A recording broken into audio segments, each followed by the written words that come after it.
Tea கடை kitchen சொந்தங்களுக்கு வணக்கம். இன்றைக்கி ஒரு அருமையான டேஸ்ட்டில் 2 விதமான ஸ்வீட் ரெசிபி பார்க்க போகிறோம். இது ரெண்டுமே பார்த்தீங்கன்னா உங்கள் வீட்டில் எப்பவும் இருக்கிற பொருட்கள் தான். இந்த ஒவ்வொன்றும் செய்கிறதுக்கு பார்த்தீங்கன்னா உங்களுக்கு ஒரு 1/4 மணி நேரம் டைம் இருந்தாலே போதும், ஈஸியாக செஞ்சிடலாம். ஈவினிங் டைமில் குழந்தைகளுக்கு ஏதாவது ஒரு இனிப்பு செஞ்சு கொடுக்கணும்னு நினச்சிங்கன்னா கண்டிப்பாக இந்த ரெண்டையுமே ட்ரை பண்ணி பாருங்கள்.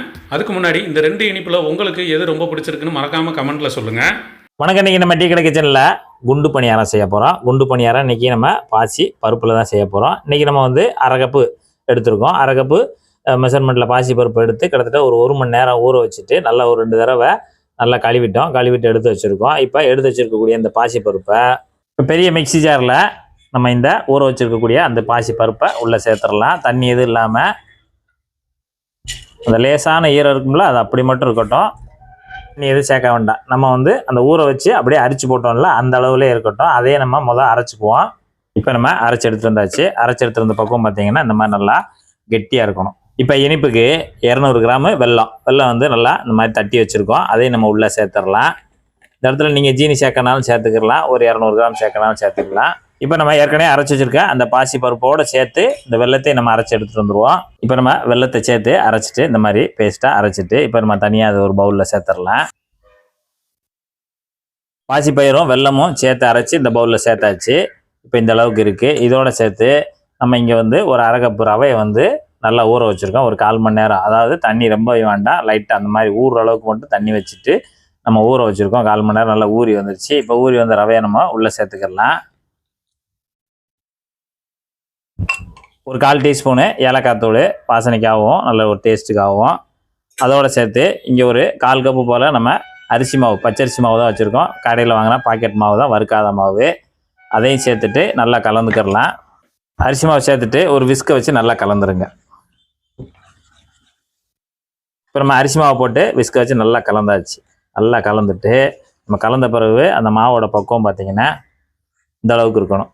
இப்படி எடுத்து இப்படி வரணும், இந்த அளவுக்கு இருக்கணும். இதை இந்த அளவுக்கு கெட்டியாக இருக்கணும். அப்படின்னா தான் சரியாக இருக்கும். நீங்கள் ஒரு வேளை இன்னும் கொஞ்சம் தண்ணி ஆயிடுச்சுன்னா நீங்கள் பச்சரிசி மாவு கொஞ்சம் சேர்த்துட்டு கூட நீங்கள் இந்த அளவுக்கு பக்குவமாக அதை வந்து நல்லா கலந்து வச்சுக்கிறணும். குண்டு பணியாரம் செய்ய போகிறோம். அடுப்பத்தை வச்சுட்டு நம்ம வந்து கடாய் அடுப்பில் வச்சாச்சு. இப்போ நம்ம எண்ணெய் ஊற்றிக்கலாம். தேவையான அளவு எண்ணெய் ஊற்றிக்கோங்க. அதாவது நமக்கு என்ன சைஸ் வேணுமோ அந்த சைஸுக்கு தக்கன நம்ம வந்து எண்ணெய் ஊற்றிக்கலாம். இப்போ நமக்கு எண்ணெய் நல்லா சூடாகி வந்துருச்சு. அதாவது ரொம்ப ஆவி வரக்க சூடு இருக்கக்கூடாது, நல்ல மீடியமான ஹீட்டில் இருக்கணும். அதேமாதிரி அடுப்பு மீடியத்திலே இருக்கட்டும். இப்போ நம்ம எடுத்து போட்டுக்கலாம். இப்போ லைட்டாக கையை நனைச்சிக்கோங்க. நனைச்சிட்டு நம்ம இங்கே மாவு ரெடியாக கலந்து வச்சுருக்கோம்ல, இப்படி கொஞ்சமாக இப்படி எடுங்க. கொஞ்சமாக அப்படி எடுத்துகிட்டு ஓரமாக அப்படி அணைச்சிட்டு அப்படி மெதுவாக கொண்டு வாங்க. கொண்டு வந்துட்டு இந்த பெருவிரல்கிட்ட அப்படி இறக்கி விட்ருங்க. அவ்வளோதான். ஒரு குட்டி குட்டியாக அப்படி எடுங்க. அப்படி மெதுவாக கொண்டு வாங்க. அப்படியே இறக்கி விட்ருங்க குட்டியாக. கொஞ்சம் அலக்கலக்காக போட்டு விட்ருங்க. அது வெந்த உடனே அதுவே மேலே வர ஆரம்பிச்சிடும். இப்போ நம்ம போட்டதெல்லாம் நல்லா எல்லாமே எலும்பி மேலே வரைக்கும் வந்துருச்சு, மிதந்து வந்துருச்சு. இப்போ நம்ம ஜல்லிக்கரண்டியை வச்சு லேசாக அப்படியே கலந்து விட்டுக்கலாம். மிதமான சூட்லேயே நம்ம இதை நல்லா பொறுமையாக வேக வச்சு எடுத்துக்கிறோம். பார்த்தீங்கன்னா நல்லா இந்த மாதிரி குண்டு குண்டு பணியாரமாக நல்லா சூப்பராக வந்துடும். இப்போ இதே மாதிரி நீங்கள் உங்கள் வீட்டில் பணியாரக்கல்லில் போடனாலும் போட்டுக்கலாம். எண்ணெயில் முழுமையாக வேகிறதுக்கு பதிலாக நீங்கள் பணியாரக்கல்லில் கொஞ்சம் கொஞ்சமாக எப்பயும் போல் பணியாரம் ஊற்றி எடுக்கிற மாதிரி கூட நீங்கள் ஊற்றி புரட்டி எடுத்துடலாம். இப்போ நமக்கு நல்லா ரெடி ஆயிடுச்சு. பார்த்தீங்கன்னா இந்த மாதிரி நல்லா ப்ரௌனாக இருக்கணும். பபுள்ஸ் வந்து லைட்டாக வந்துட்டு தான் இருக்கும், இருந்தாலும் பரவாயில்ல. நமக்கு இது ரெடி ஆகிறதுக்கு ஒரு 5லேருந்து ஒரு 6 நிமிஷம் எடுத்துக்கிறோம். அந்த மிதமான ஹீட்லேயும் நம்ம ரெடி பண்ணி எடுத்துடலாம். இந்த அளவுக்கு நல்லா ப்ரௌனாக வந்துடும். வந்த உடனே நம்ம எல்லாத்தையும் அரிச்சு எடுத்து தனியாக வச்சிடலாம்.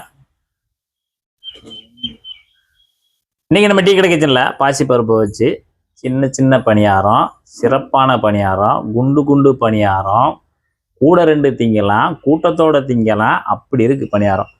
அப்படியே சாப்பிட்டோம்னா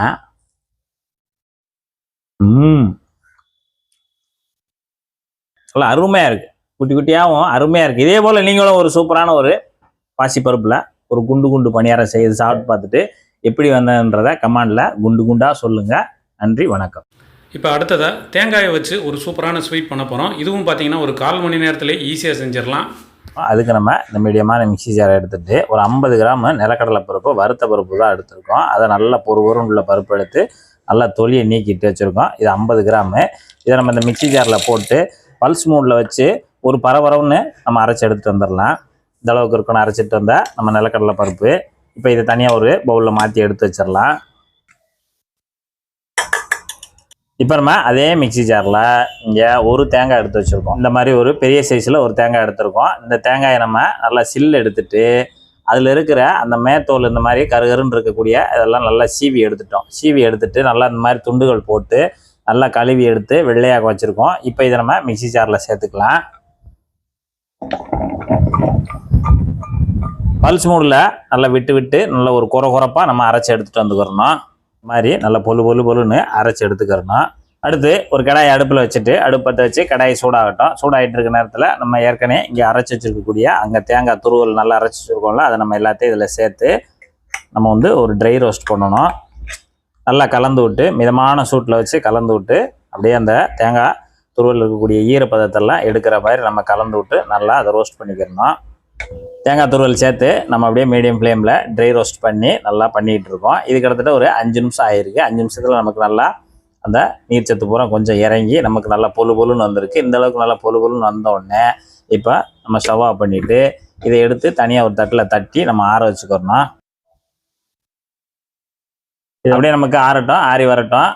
அதே கடாயை நல்லா தொடச்சிட்டு அடுப்பில் வச்சு பற்ற வச்சுருங்க. பற்ற வச்சுட்டு இங்கே வந்து நம்ம ஒரு 200 கிராம் ஜீனி எடுத்து வச்சுருக்கோம். அதாவது மெஷர்மெண்ட்டில் 3/4 கப் எடுத்துருக்கோம். இந்த ஜீனியை உள்ளே சேர்த்தாச்சு. சேர்த்துட்டு இதில் லைட்டாக ஒரு 1/4 கப்பு மட்டும் தண்ணி சேர்த்துக்கோங்க. ஒரு 1/4 கப்பு தண்ணி சேர்த்துட்டு இப்போ நம்ம இதை ஒரு பாகுபதம் காய்ச்சணும். இந்த இடத்துல நீங்கள் ஜீனிக்கு பதிலாக வெல்லம் சேர்த்துக்கலாம், நாட்டு சர்க்கரை சேர்த்துக்கலாம். இதே அளவில் நமக்கு ஜீனி நல்லா கரைஞ்சி வரட்டும். இப்போ நமக்கு பதம் வந்து எப்படி இருக்கணும் அப்படின்னா, இந்த மாதிரி லைட்டாக நம்ம தொட்டு பார்த்தோம் அப்படின்னா லேஸ் அந்த மாதிரி பிசு பதம் இருக்கணும். ரொம்பவும் டைட் ஆகிடக்கூடாது. இப்போ நம்ம ட்ரை ரோஸ்ட் பண்ணி வச்சுருக்கக்கூடிய அந்த தேங்காய் துருவலை வந்து நம்ம கொஞ்சம் கொஞ்சமாக உள்ளே சேர்த்துக்கலாம். அந்த பாகோட அடுப்பு மீடியத்திலே இருக்கட்டும். சேர்த்துட்டு ஒரு தடவை நல்லா கலந்து கொடுங்க. இதுபோல் நல்லா கலந்து கொடுத்துட்டு இப்போ ஏற்கனவே நம்ம இங்கே நிலக்கடலை பருப்பு பொடி பண்ணி வச்சுருக்கோம். அதையும் நம்ம உள்ளே சேர்த்து கலந்துக்கலாம். நல்லா தேங்காய் துருவல், அந்த பாகு, இந்த நிலக்கடலை பருப்பு எல்லாத்தையும் சேர்த்து நல்லா இந்த மாதிரி கிண்டி கொடுத்துக்கோங்க. இப்போ நமக்கு லேசாக இது ஒரு குளன்னு இருக்கும். அந்த டைப்பில் தான் வரும். நல்லா கிண்டி கொடுத்துக்கிட்டே இருங்க மீடியமான ஹீட்டில். இந்த இடத்துல ஒரு 1/4 டீஸ்பூனு ஏலக்காய் தூள் சேர்த்துட்டு ஒரு பிஞ்சளவு தூளுப்பு லைட்டாக சேர்த்துக்கோங்க. சேர்த்துட்டு நல்லா கலந்து கொடுங்க. நமக்கு அந்த தேங்காய் துருவல் பாகுலேயே நமக்கு ஒரு 2-3 நிமிஷம் வரைக்கும் நமக்கு நல்லா அதில் வெந்து வரணும். இப்போ நம்ம தேங்காய் துருவல், நிலக்கடலை பருப்பு எல்லாம் சேர்த்து மீடியமான ஹீட்டில் ஒரு 6-7 நிமிஷத்துக்கு நம்ம கிண்டி கொடுத்தோம்னா நமக்கு இந்த மாதிரி நல்லா ஒரு கெட்டி பதத்துக்கு வரும். இந்த அளவுக்கு கெட்டி பதத்துக்கு வந்த உடனே நம்ம ஸ்டவ் ஆஃப் பண்ணிடலாம். இப்போ நம்ம ரெடி பண்ணி வச்சுக்கக்கூடியதை இந்த மாதிரி தட்டில் தட்டிடலாம். ஏன்னா உருண்டை பிடிக்கிறதுக்கு நமக்கு வந்து கொஞ்சம் லேசாக ஆறி வரணும். அதுக்காக தனியாக தட்டிட்டோம்னா லேசாக வெதுப்பாக ஆறி வரும்போது நம்ம இப்போ நமக்கு லேசாக வெதுப்பாக ஆறிடுச்சு. ஆறின உடனே கொஞ்சமாக எடுத்து நம்ம தேவையான சைஸில் உருண்டை பிடிச்சிக்கலாம். இந்த அளவுக்கு எடுத்தாலே போதும். ரொம்ப பெரிய சைஸ்லாம் உருண்டை வேண்டாம். சின்ன சைஸில் உருண்டை எடுத்தால் போதும். இந்த மாதிரி சின்ன உருண்டைகளாக நம்ம லட்டு உருண்டை மாதிரி உருட்டி தனியாக எடுத்து வச்சிடலாம். சாப்பிட்டு பார்ப்போம்.